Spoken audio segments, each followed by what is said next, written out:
Hello and welcome to another edition of Cybercom Gaming Comparisons. On this edition, we're looking at two iconic and long-standing horror franchises. Both the Resident Evil and Silent Hill series have been praised universally from both fans and critics alike, and have become one of the most recognizable horror franchises in video gaming. With the Resident Evil 2 remake, it appears as though this old gamer debate is back. Which survival horror series is the best? While Cybercom is assigned to this task, and thank you so much for the suggestion, Ryan Bezin, big shout out my man. Now this comparison is purely from our perspective, our opinion, and the goal for us today is to hopefully help put this debate to rest and crown the ultimate survival horror series. So kicking off this comparison, we'll be looking at a general overview of each series, diving into the characters, the monsters, and the general atmosphere and compare those, before we head over to some polls, numbers, and reviews, and of course the legacy each series left, before we crown the ultimate winner. This is Resident Evil versus Silent Hill.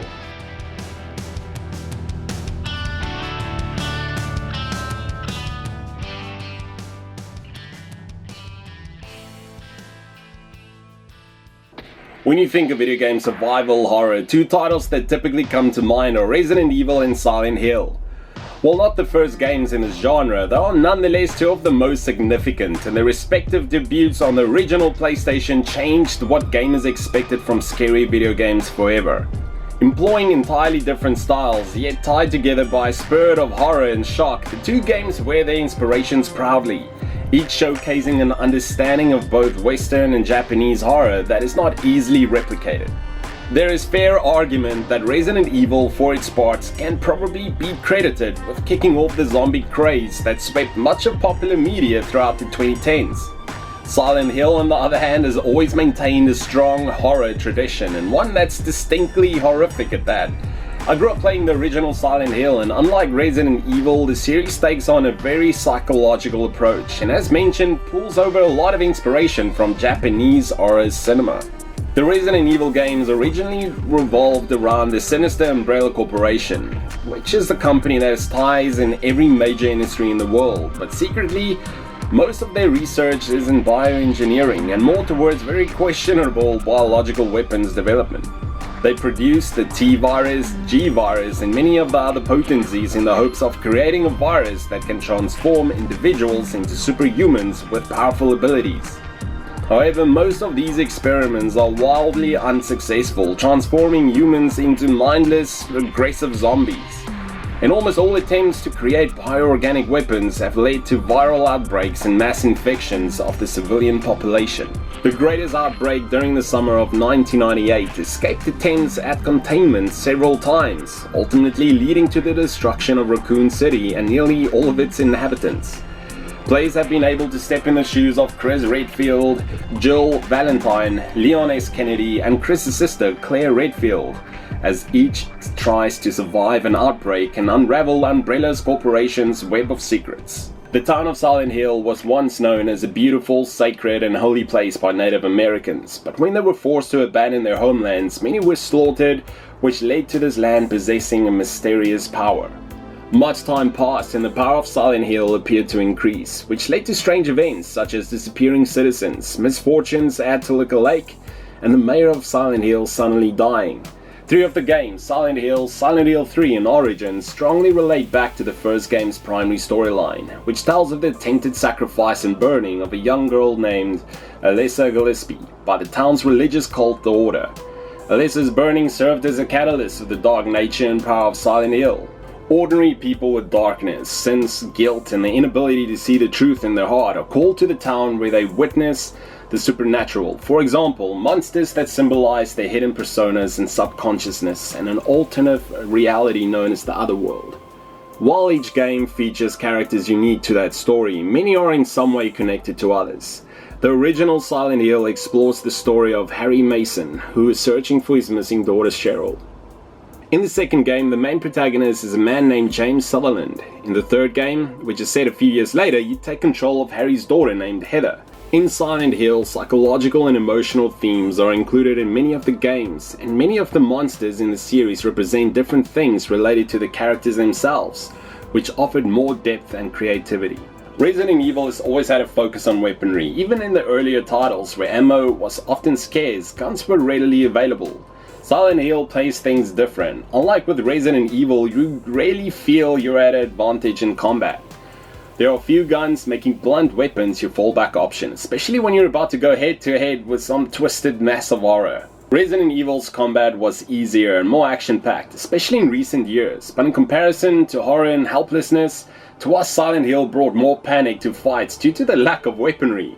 Resident Evil offered more engagement, especially around moment-to-moment gameplay. The series is more action-packed, where Silent Hill faced more towards puzzles and riddles, which had to be solved to progress. Some, of course, were optional. Combat has never been a strength of Silent Hill, even though the latest iteration, Downpour, which failed to deliver competent combat we've come to expect from Resident Evil. We loved the more open environments in Silent Hill, where the fixed camera angles and claustrophobic environments in earlier initial Resident Evil titles caused a fair amount of frustration, especially during panic, when you had to make a run for it. But all said aside, Resident Evil offered a uniqueness to its level design, especially in the way areas are interconnected. Playing Resident Evil 2 Remake just reinforced everything I loved about Resident Evil's design. The way it creates the beautiful illusion of exploration, even though it is carefully funneling you through select areas to progress in the game, just helped create a different layer to level design. The sense of discovery in finding a weapon or a key or any item is just so good. Just works well. It is so unfortunate more games do not approach level design in this way. For example, look at the baker's house. That felt like a real place, man. Resident Evil 7 just offered fantastic level design. The level design in Silent Hill offered some locations that are based on orderly structures, like apartments and hospitals. The game's mechanics themselves contribute to the town's mystique by making navigation somewhat confusing to the player, especially in Silent Hill 2. Complex puzzles dotted around non-linear environments that are full of locked doors and maze-like corridors leave you constantly struggling in one way or another. With Silent Hill 2, as James become more and more unstable, the environments start to degrade also. Take for example the Lakeview Hotel, which appeared unchanged from James and Maria's last visit, but transforms into a wet and rundown building after he watches the videotape. This was a creative and different take. While Silent Hill has unraveled the haunting, complex stories of James Sutherland, Walter Sullivan, and Alex Shepard, to name but three, stories even today are picked apart and analyzed by fandom. It's Resident Evil that has undoubtedly provided us with more likable leading characters. As much as I love Silent Hill 3's Heather Morris, as a collective I think we have to give this round to Resident Evil. From Barry Burton to Albert Wesker, from Joel Valentine to Leon S. Kennedy, Resident Evil consistently delivers characters that we love. All love to hate. Now, while Resident Evil offers a range of creatures from us to admire and run away from, I still tremble when I see a licker. It's Silent Hill that undoubtedly wins this round. Silent Hill has birthed some of gaming's most horrific denizens, with every game contributing at least one outstandingly hideous creature to the game's horrifying cast. Remember Homecoming Scarlet? Yes, everyone talks about Pyramid Head, but I still think Angela's boss battle, Big Daddy, is the most horrific thing to slither out of Silent Hill 2, or any game for that matter. The general atmosphere in Resident Evil is thick and almost oppressive, but for me Resident Evil 4 is one of the most atmospheric games of its era.